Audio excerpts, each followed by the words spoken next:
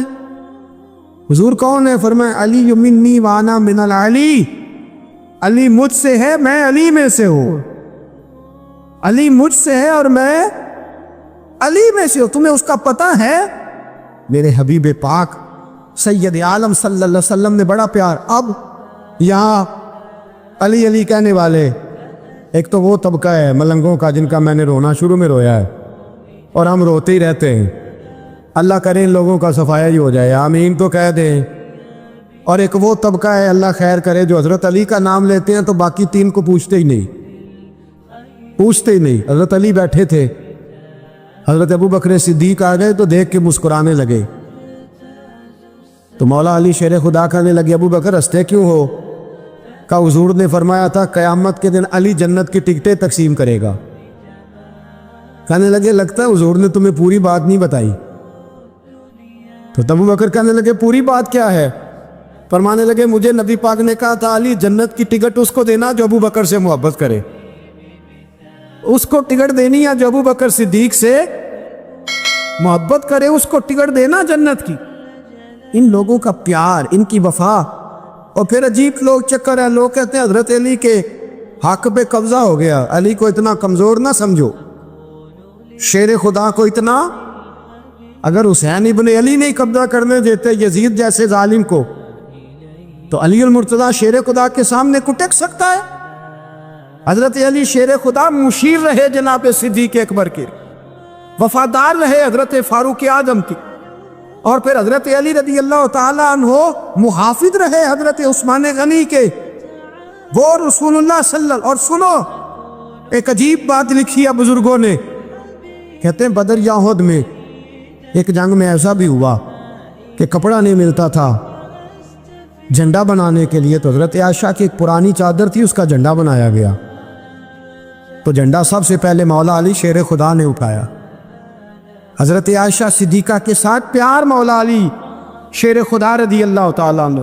حضرت علی فرماتے 10 سال کی عمر میں میں اپنے رسول کے ساتھ نکلا، آج بڑی بڑی کوٹھیاں پیروں کی، علماء کی، اور جو زیادہ علی علی پکارتے ہیں وہ ذکر کرنے کے زیادہ پیسے اکٹھے کرتے ہیں، وہ بیچتے پھرتے ہیں ذکر اہل بیت، بکتا پھرتا ہے، اور اس قدر زیادہ ظلم کرتے ہیں کہ اہل بیت کا نام لے کر صحابہ کرام علی رضوان پہ تان کرتے، رسول اللہ صلی اللہ علیہ وسلم کے غلاموں پہ معاذ اللہ تان کرتے۔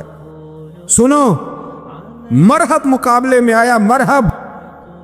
حضرت علی رضی اللہ تعالیٰ عنہ فرماتے 1000 کے مقابلے میں وہ لڑا کرتا تھا، میرے مقابلے میں آیا تو کہنے لگا بھتیجے تجھے پتہ ہے میں مرحب ہوں، میں مرحب ہوں، تجھے پتہ ہے کیسے مقابلہ کرو گے، تمہیں پتہ ہے؟ حضرت علی کہنے لگے مجھے تیرا نہیں پتا، مجھے تو اپنا پتا ہے۔ کعب کون ہے؟ فرمانے لگے انا اسد اللہ و رسولہ، مجھے پتا ہے کہ میں خدا کا بھی شعر ہوں، محمد مصطفیٰ کا بھی شعر ہوں، تم مقابلے میں تو آ، میدان لگے گا تو پتہ چلے گا۔ جب میدان لگا تو حضرت علی نے ایک ضرب لگائی تلوار کی، زیادہ نہیں، ایک ضرب لگائی، ایک ضرب لگائی تو کہتے ہیں اس کا سر بھی کاٹا، گردن بھی کاٹی، وجود بھی کاٹا، اور اتنی زور سے تلوار ماری کہ اس کے گھوڑے کے بھی 2 ٹکڑے ہو گئے۔ حضور نے کیا فرمایا؟ علی کی تلوار کا ایک بار دان میں، ایک بار علی کی تلوار کا، فرمایا 2 جہاں میں اگر سارے لوگ نفل عبادتیں کریں تو علی کو اللہ پھر بھی زیادہ درجہ عطا فرمائے گا، ساری دنیا کی عبادتوں سے زیادہ درجہ لے گیا ایک تلوار چلا، ایک تلوار چلا۔ اور جب خیبر کا دن آیا، کئی دفعہ صحابہ کہے فتح نہیں ہوئی، میرے رسول نے فرمایا سویرے میں جھنڈا دوں گا اور جس کو دوں گا اسے اللہ فتح دے گا۔ حضرت سیدنا ابو ہریرہ کہتے ہیں میں نے کان میں پوچھا، میں نے کہا حضور وہ کون ہے اس کو آپ جھنڈا دیں گے؟ چلے مجھے کان میں بتا دے وہ کون ہے۔ تو حضور نے فرمایا اس کا تعارف یہ ہے کہ وہ خدا سے بھی پیار کرتا ہے، محمد مصطفیٰ سے بھی پیار کرتا ہے۔ حضور کوئی ایک تعارف اور، تو حضور نے فرمایا خدا رسول بھی اس سے بڑا پیار کرتے ہیں۔ حضرت علی صحابہ کہتے ہیں سارے ملتزم رہے، حضرت عمر کہتے ہیں میں سویا ہی نہیں ساری رات کہ میرے ہاتھ جھنڈا آنے والا، سویرے مجھے ملے گی فتح کی نوید اور خوشخبری۔ فرماتے ہیں میں سویا ہی نہیں۔ حضرت علی سے پوچھا آپ کدھر تھے؟ جناب علی شیر خدا رضی اللہ تعالیٰ عنہ فرماتے ہیں میں تو اپنے کمرے میں سو رہا تھا، میری تو آنکھوں میں تکلیف تھی، میں سویا ہوا تھا، پتہ کیا بنا، کوئی آیا لے کے چلا گیا، کوئی عمر بھر بھی نہ پا سکا۔ میرے مولا تم سے گلا نہیں، یہ تو اپنا اپنا نصیب۔ حضور سید عالم صلی اللہ علیہ وسلم نے فرمایا این علی ابن ابی طالب، علی ابن ابی طالب کو بلاؤ۔ حضرت علی رضی اللہ تعالیٰ عنہ آئے تو آنکھوں کے اوپر ہاتھ رکھے ہوئے کہ یا رسول اللہ میری آنکھوں میں درد ہے۔ فرمایا ہاتھ پیچھے کر، اللہ نے تیرے ہاتھ پہ فتح لکھ دی ہے، پیچھے کر ہاتھ۔ حضرت علی کہتے حضور نے لعاب دہن لگایا میری آنکھوں پہ، مجھے پہلے سے بھی زیادہ بہتر نظر آنا شروع ہو گئے۔ حضرت علی شیر خدا ایک ہاتھ میں تلوار، ایک ہاتھ میں 40 گز اونچا تھا خیبر کا دروازہ اور 40 گز چوڑا تھا۔ حضرت علی شیر خدا کہتے ہیں میں اللہ اکبر کے نعرے لگاتا میدان میں گیا، اللہ اکبر کے نعرے۔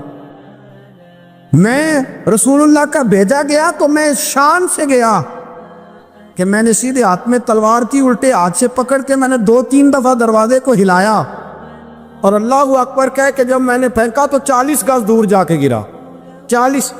حضرت علی نے نا کوفے میں دعوت کی لوگوں کی، جب آپ امیر المومنین تھے دعوت کی، سب لوگ آئے۔ ایک نوجوان آیا جس نے شورا سنا تھا پر حضرت علی کو دیکھا نہیں تھا، اور حضور نے فرمایا نظر الی وجہ علی عبادہ، میرے علی کا چہرہ دیکھنا بھی عبادت ہے۔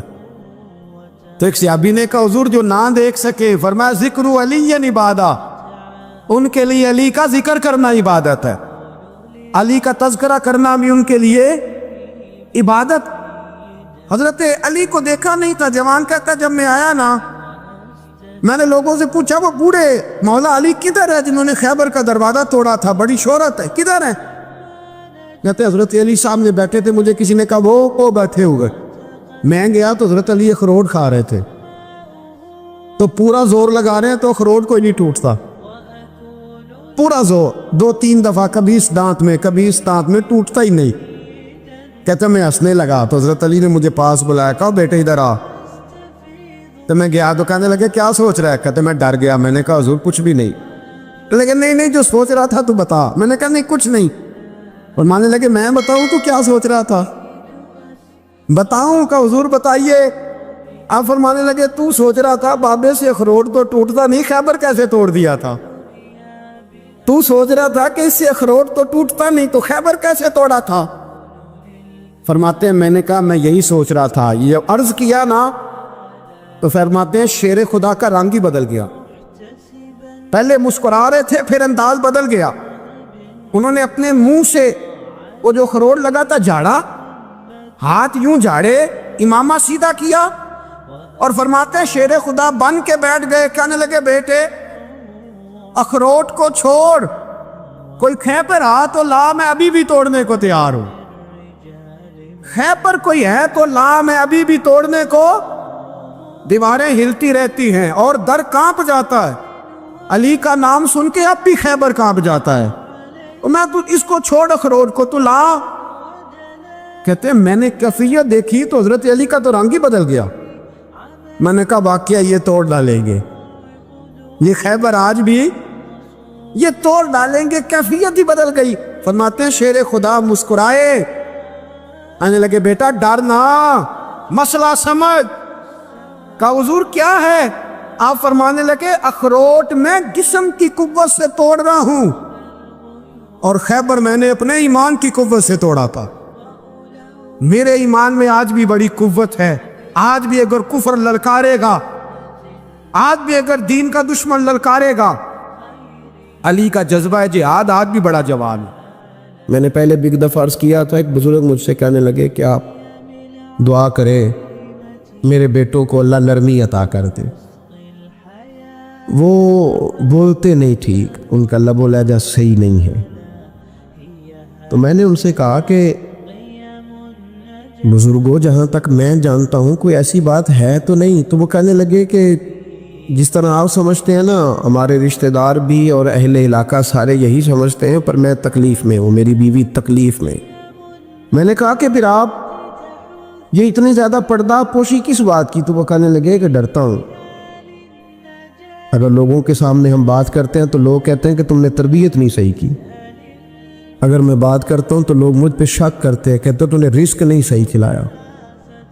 تو میں درد میں رہتا ہوں، کپڑا اٹھاؤں گا تو میرا اپنا بدن برہنہ ہو جائے۔ یار وہ کتنی تکلیف میں ہے باپ جو اپنے سگے بیٹے سے بات نہیں کرتا کہ پتہ نہیں کہاں سے بولے گا، کیا جواب دے گا میری بات کا، یعنی ڈرتا ہے، سہما ہوا رہتا ہے۔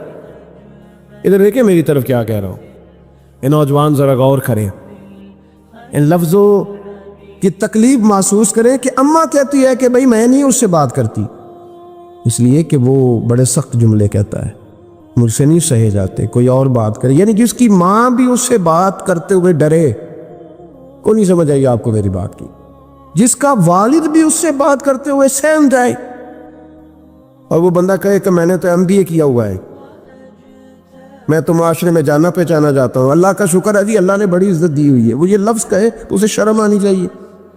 جس کے استاد بھی اسے کام بتاتے ہوئے ڈرے کہ بدتمیز ہے، نہیں کرے گا کہ نہیں۔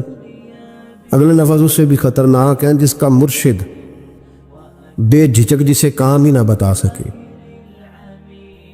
اور جس کو کام کہنے چھوڑ دے، جس کے حوالے سے لوگ خاموش ہو جائیں کہ بس مطلب کیا ضرورت ہے، جب اس پہ بات بوجھ بنے گی تو اس شخص کو پھر سوچنا چاہیے نا کہ وہ زندگی کس لیے گزار رہا، اس کا پھر انداز کیا ہے۔ بزرگ جن کی وجہ سے تکلیف میں ہو، آزمائش میں ہو، درد میں ہو، اور یار جو آدمی نیک ہو رب فرماتا ہے اس کا تو میں حیا کرتا ہوں، اللہ کہتا ہے اس کی تو میں قدر کرتا ہوں، میں اس کی۔ دیکھیں نا میرے نبی کریم صلی اللہ علیہ وسلم نے فرمایا جب سفید داڑھی والا شخص قبر میں جاتا ہے، یہ ترمذی کی حدیث ہے، تو رب کریم فرماتا ہے فرشتوں اسے عذاب نہ دینا، مجھے حیا آتی ہے، یہ سفید بال لے کے آ گیا۔ تو جس کی اللہ حیا کرے اس کی میں نہ کروں، اس کی نوجوان نہ کرے، اس کا سیان، جس کی اللہ حیا کرے اس کی ہم حیا ہی نہ کریں، ہمارا لب و لہجہ خطرناک اور خوفناک حد تک چلا جائے، ہمیں ڈھب اور سلیقہ ہی نہ ہو، ہم کہیں او گرم خون ہے جی ذرا احتیاط سے بات کرنا، کیا معنی ہوا اس بات کا؟ گرم خون اور ہوتا ہے اور بے ادبی والا خون اور ہوتا ہے، ان دونوں میں فرق ہوتا ہے۔ حضرت سعد بن معاذ رضی اللہ تعالیٰ عنہ نبی پاک صلی اللہ علیہ وسلم کے پاس آئے تو ان کے قبیلے کے کچھ نوجوان بھی وہاں بیٹھے تھے۔ حضرت سعد بن معاذ ان میں سے بوڑھے تھے، بزرگ تھے، اور جب وہ آئے تو وہ نوجوان بیٹھے رہے۔ نبی کریم صلی اللہ تعالیٰ علیہ وآلہ وسلم نے پہلے ان نوجوانوں کو دیکھا، جناب ساتھ کچھ دیر رہے اور چلے گئے، تو اللہ کے رسول علیہ السلام نے فرمایا تمہارے قبیلے کا بڑا تھا، تم نے اٹھ کے استقبال ہی نہیں کیا، تم نے توجہ ہی نہیں کی، تم نے اعزاز ہی نہیں دیا، تم نے یہ خیال نہیں کیا کہ ایک بڑا آیا ہے، تم نے اس کو تکلیف دی۔ اعزاز، اکرام، بھائی کیا حرج ہوتا ہے تھوڑا سا اگر کسی بزرگ کو جگہ آگے دے دی جائے، اس میں کیا فرق پڑتا ہے کہ اگر آپ کسی لائن میں لگے ہوئے ہیں تو کسی بوڑھے کو کہیں کہ جناب بابا جی آپ آ جائیں۔ وہ میرے بھائی کون سا وجود کا کوئی حصہ ٹوٹ جاتا ہے اگر کسی ضعیف کو، کسی بوڑھے کو یہ کہا جائے کہ آپ لائن سے نکل جائیں اور یہ بل مجھے دے دے میں جمع کرا دیتا ہوں، کیا تکلیف ہوتی؟ ہمارے ہاں تو بوڑھوں کی چارپائیاں گھر میں اب علیحدہ رہتی ہیں، الگ رہتی، بیٹا اے سی والے کمرے سے نکلتا ہے اور وضاحت دیتا ہے ہر آنے جانے والوں کو کہ ابا جی کی ہڈیاں درد کرتی ہیں لہذا وہ اے سی والے کمرے میں رہنا پسند نہیں کرتے۔ تو میں تو کہتا ہوں کہ یہ وضاحت آپ کو کیوں دینی پڑی، یہ بات تو ابا جی کو کرنی چاہیے تھی، یہ وضاحت جو آپ نے دی ہے یہ تو ابا جی کے دینے والی وضاحت تھی، آپ نے کیوں دی؟ ابا جی کے لیے اس طرح کا کمرہ ہے گھر میں جس طرح کا سٹور ہوتا ہے نا پرانے کپڑے رکھنے والا، وہ کمرہ ہے۔ حدیث سنانے لگا ہوں، اللہ کرے آپ کو یاد رہ جائے، اللہ کرے آپ کو یاد رہے۔ مشکات کی حدیث ہے، بڑے خوبصورت لفظ ہیں۔ میرے نبی کریم علیہ الصلوۃ والسلام نے فرمایا، رب جو تمہیں روزی دیتا ہے نا یہ تمہارے ضعیفوں کی برکت سے دیتا ہے۔ وہ جو 90 سال کی اماں گھر میں ضعیف پڑی ہے نا، اسے سکریب کا مال نہ سمجھنا۔ تیرے اوپر جو خدا کا کرم برس رہا ہے تو اس بوڑھی کی وجہ سے برس رہا ہے، اس بوڑھی کی وجہ سے برس رہا ہے۔ اور نبی کریم علیہ الصلوۃ والسلام نے ارشاد فرمایا، سن اور یاد رکھ، فرمایا رب تم سے ناراض ہوتا ہے، وہ بارشیں روکنا چاہتا ہے، تمہیں قحط میں مبتلا کرنا چاہتا ہے، لیکن تمہارے ضعیفوں کے سبب تمہیں بارشیں عطا کر دیتا ہے، تمہارے کمزوروں کے۔ اس کمزور سے کوئی بیمار بھی مراد لیا جا سکتا ہے، عورت اور بچی بھی مراد لی جا سکتی ہے، بوڑھے لوگ بھی مراد لیے ہیں شارحین حدیث میں۔ ان کے سبب سے اللہ تم پر بارشیں برساتا ہے۔ تو جو تیرے لیے ذریعہ بخشش ہیں، جو تیرے گھر میں رزق آنے کا سبب ہے، ان کی باتیں تو لگتی ہیں بری، ان کو تو حکا دے کونے میں بٹھا دیا۔ اور اگر کبھی دل کرے تو تعارف کراتے ہیں آنے والے مہمانوں سے کہ یہ ابا جی ہیں، اس سے زیادہ کوئی ان کا گھر میں کردار نظر نہیں آتا۔ یہ ظلم ہے، یہ زیادتی ہے۔ بوڑھوں کا اکرام کرنا، ان کو پیار دینا، ان کو اعزاز دینا، ان کو ہمیشہ سربراہ بنا کے رکھنا، ان کے ساتھ اس طرح کا رویہ رکھنا کہ جیسے کسی بڑے شان والے آدمی۔ میں اکثر یہ روتا ہوں، میں کہتا ہوں کہ ابے کی بھی عزت ہو سکتی ہے، پر شرط یہ ہے کہ ابا امیر ہونا چاہیے۔ اگر تو ہو نا 6-7 مربع زمین کا مالک تو پھر تو پوتے کیا پڑ پوتے بھی پیر دباتے۔ لیکن اگر اس بوڑھے بیچارے کو بچوں سے خرچہ لینا پڑے تو پھر اس بیچارے کی کوئی حیثیت ہے؟ ہمارے استاد ایک بات سنایا کرتے تھے، وہ کہتے تھے کہ ایک آدمی نے دعوت پکائی ولیمے کی تو اس نے باہر پہرے دار کھڑے کیے، کہا کوئی غریب آدمی نہ اندر آئے، سارے امیر ہی آئیں۔ اور میرا تجربہ یہ ہے کہ اب غریبوں کو شوق ہو گیا امیروں کو دعوت دینے کا۔ ناراض تو نہیں ہو گئے آپ لوگ؟ یہ میں تجربے کی بات کر رہا ہوں۔ کبھی کسی غریب کے فنکشن میں جانے کا اتفاق ہوتا ہے نا تو مجھے یوں لگتا ہے کہ اس کا دل تھا کہ غریب کوئی بھی نہ آئے، غریب کو دعوت دینا پسند ہے، تو امیر تو پہلے نہیں اسے بلاتا، تو پھر بلائے گا کون؟ اس نے سیٹھ صاحب نے ولیمہ اپنے بیٹے کا کیا تو باہر جو پہرے دار تھے ان سے کہا کہ کوئی غریب آدمی اندر نہ آئے، امیر بندے صرف۔ اور نبی پاک صلی اللہ علیہ وسلم نے ایسے ولیمے پر لعنت برسائی ہے، فرمایا لعنتیا وہ دعوت جس میں صرف امیر آئیں اور غریب نہ آئیں۔ اس نے کہا بھی صرف نہ امیر لوگ آئیں۔ تو ایک بندہ تھا بڑا امیر لیکن بیچارہ نہ کہیں کام کاج سے اٹھ کے ہی آ گیا، تو کپڑوں کو اسی طرح مٹی وٹی لگی ہوئی، تو دیر ہو رہی تھی، گھر جاتا چینج کرنے تو لیٹ ہو جاتا، تو ایسے ہی آ گیا۔ جب وہ آیا تو باہر پہرے دار کھڑا تو اس نے کہا دوڑ جا، تیرا کوئی مطلب نہیں ہے یہاں۔ اس نے کہا یار میں سیٹھ آدمی ہوں، بدلا کپڑے نہیں بدلے۔ اس نے کہا سیٹھ ہوتا تو تیرے کپڑوں سے پتہ نہ چلتا میرے بھائی۔ وہ شخص کہتا ہے کہ میں نے کہا مجھے جانے دو اندر، کہنے لگے تیرے کپڑے نہیں دعوت والے۔ کہتا ہے میں وہاں سے واپس گیا دوڑا۔ آپ کو پتا نا کپڑے بھی اب اللہ خیر کرے۔ ایک سنگی نو میں ایک دن کیا تو کالی اینک لائی سی، خیر ہے کہندا موٹر سائیکل تے کٹا پیندا ہے، کوئی دنوں تو بعد کار وچ بھی لا کے بیٹھا سی۔ میں کہ ہن تینوں میں کی پوچھاں، ہن تے بہتر ہے اینو چٹی سوٹی بھی نال دیاں بھئی، کیا اس سے انسان کا قد بڑھتا ہے؟ کوئی ہے بات کرنے والی؟ جہاز میں اس دفعہ میں واپس آ رہا تھا تو جہاز میں ایک نوجوان کالی اینک لگا کے پھر رہا ہے۔ اب ڈر لگتا ہے نا، آپ کو پتا ہے کسی سے بات کریں گے وہ کیا جواب دے گا، تو کیا ان چیزوں سے قد بڑا ہوتا ہے آدمی کا کہ وہ تھوڑا سا جناب مطلب باہر آئے؟ مجھے تو کمزور لگتے ہیں ایسے لوگ، اپنے لب و لہجے میں، اپنے انداز میں، اپنی طبیعت کے حساب سے، اپنے سٹائل میں آپ زندہ رہیں۔ یہ سچ ہے اور یہ اصل ہے، یہ سچ ہے اور یہ اپنی زندگی اپنے اسٹیٹس کے مطابق، طبیعت کے مطابق گزارنا، یہی سچ ہے اور یہی اصل ہے۔ اسی میں انسان کا حسن ہے، اسی میں اس کا وقار ہے۔ اللہ تعالیٰ سمجھنے کی توفیق عطا فرمائے۔ تو وہ بندہ واپس گیا بیچارہ، کپڑے بدل کے آیا اس نے بھی کہا کہ جانا میں نے بھی ضرور ہے، پر تنگ بڑا آیا، گھر گیا، مایا شایا والے کپڑے پہنے، سمجھ لے کالی اینک بھی لگائی نہیں، آیا تیار شیار ہو کے، کوٹ شوٹ پہن کے، ٹائی شائی کے ساتھ. جب واپس آیا تو وہ جو جس نے کہا تھا نا داخل نہیں ہونے دینا، اس نے خود دروازہ کھولا. وہ بندہ سیدھا اسٹیج پہ چلا گیا اور لوگ کھا رہے تھے پلیٹوں میں سالن، اس نے پورا ڈونگا ہی لے لیا اور وہ لے کے نا سامنے رکھا اور ایک کونے سے اپنا کرتا پکڑ کے اس میں ڈبویا، پھر دوسرے سے پکڑ کے اس میں ڈبویا، پھر پیچھے سے پکڑ کے. لوگ کہنے لگے پاگل ہو گیا، کہنے لگا نہیں میری تو دعوت نہیں، دعوت تو کپڑوں کی ہے، میری کہاں دعوت ہے؟ اس لیے کہ میں تو آیا تھا، مجھے تو داخل ہی نہیں ہونے دیا، یہ تو دعوت ہے میرے. کوئی نہیں سمجھ آئی آپ کو میری بات؟ بھئی وہ بھی کوئی انسان ہے جو کسی کے صرف کپڑوں کا حیا کرے. ٹھیک ہے، انسان کا لباس اس کی شخصیت کا آئینہ دار ہوتا ہے، کپڑے اچھے پہننے چاہیے.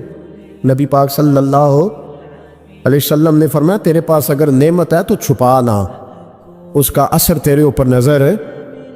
لیکن آپ کسی کو کپڑوں سے جج کریں گے، گاڑی سے جج کریں گے، یہ معیار نہیں ہے. والد کو، استاد کو، مرشد کو کیا اس لیے جج کیا جائے گا کہ اب وہ مالدار ہوگا تو حیا کریں گے؟ اور بھائی ماں اگر کسی کھیت میں بیٹھ کے اپلے بھی تھاپ رہی ہو نا، اور وقت کا شیخ الحدیث کسی بہت بڑی مسجد میں بیٹھ کے حدیث بھی پڑھا رہا ہو، اماں وہاں اپلے تھاپ رہی ہے، تو اس محدث سے وقت کی بھی جنت اسی ماں کے قدموں کے نیچے، وہیں سے اسے جنت ملے گی. یہ نہیں ہو سکتا کہ وہ کہے جنت کہیں اور سے مل جائے گا. بے شک وہ بیچاری اپلے تھاپ رہی ہے، گوبر کے ساتھ کام کر رہی ہے. میری بات کی سمجھ آ رہی ہے؟ بزرگوں کا اکرام کریں، احترام کریں، ان کو ادب دینا سیکھیں، ان کے ساتھ لحاظ والا رویہ اختیار کریں. نبی کریم علیہ السلام کے صحابی حضرت ابو ہریرہ رضی اللہ تعالیٰ عنہ فرماتے ہیں کہ حضور سید عالم علیہ السلام کے پاس میں بیٹھا تھا تو چند نوجوان حضور کے پاس بیٹھے تھے. جہاں ہم بیٹھے تھے وہاں جگہ کچھ تنگ تھی. ایک بزرگ آ گئے سفید داڑھی والے، انہوں نے سلام لی. نبی پاک علیہ السلام نے سلام کا جواب دیا تو حضور نے نوجوانوں پہ 2-3 دفعہ نظر ڈالی، وہ بیٹھے رہے، ان کو جگہ نہیں دی، تھوڑے سمٹے نہیں. تو کہتے ہیں رسول پاک علیہ السلام نے بات کی تو میں کانپنے لگا. اللہ کے حبیب نے فرمایا من لم یرحم صغیرنا ولم یؤکر کبیرنا فلیس منا. فرمایا جس کو چھوٹے پہ شفقت نہیں کرنی آتی اور جس کو بڑے کی عزت نہیں کرنی آتی، اس کا تو ہم سے تعلق ہی کوئی نہیں. فلیس منا، وہ ہم میں سے. فرمایا وہ آئے تم نے جگہ ہی نہیں دی، سفید داڑھی والے شخص کا اکرام نہیں کیا، اس کو تم نے جگہ ہی نہیں دی. اور ہم لوگ یہ سمجھتے ہیں، یہ نوجوان یہ سمجھتے ہیں کہ ہم نے کون سا بوڑھے ہونا ہے، ہم نے کون سا بوڑھے ہونا ہے، تو سدا جوان ہی رہنا. ایک کلرک نے نا ایک دفعہ کسی بہت بڑے رائٹر کو کہہ کہ اپنے نام سمیت، اس نے کہا تھا میرا نام، ایڈریس، فون نمبر سمیت یہ بات اپنے کالم میں درج کر دو. اس نے کہا کہ میں کلرک تھا، تنخواہیں وغیرہ دیتا تھا کسی بینک میں یا کسی ایسے ادارے میں ملازم تھا جہاں میں وہ چیزیں دیا کرتا. تو کہتے ہیں کہ میں وہاں یہ کام کرتا تھا تو بوڑھے لوگ، آپ کو پتہ ہے ضعیف لوگ آتے ہیں بیچارے پینشن لینے، کسی بچے کی منت کرتے ہیں، وہ لے کے جاتا ہے. بابا جی کو یہ بھی نہیں پتہ انگوٹھا کہاں لگانا ہے، فارم کیسے فل کرنا ہے. تو یہ سرکاری عہدوں پہ بیٹھے لوگ معاذ اللہ تنگ ہوتے ہیں اور کئی دفعہ غلط جملے استعمال کرتے ہیں. تو کہا کرتا تھا کہ میں بڑا سخت رویہ رکھتا تھا، اب میری بھی پینشن ہو گئی ہے، اور اب جب میں خود لینے جاتا ہوں نا تو کہتے جتنے دھکے میں یہ تھے اس سے 11 گنا کھا چکا ہوں، پر معافی کوئی نہیں مل رہی. تو لوگوں کو یہ میرا نام لے کے ایڈریس سمیت بتا دے کہ اگر اپنا بڑھاپا سیو کرنا چاہتے ہیں تو اپنی جوانی محتاط کریں.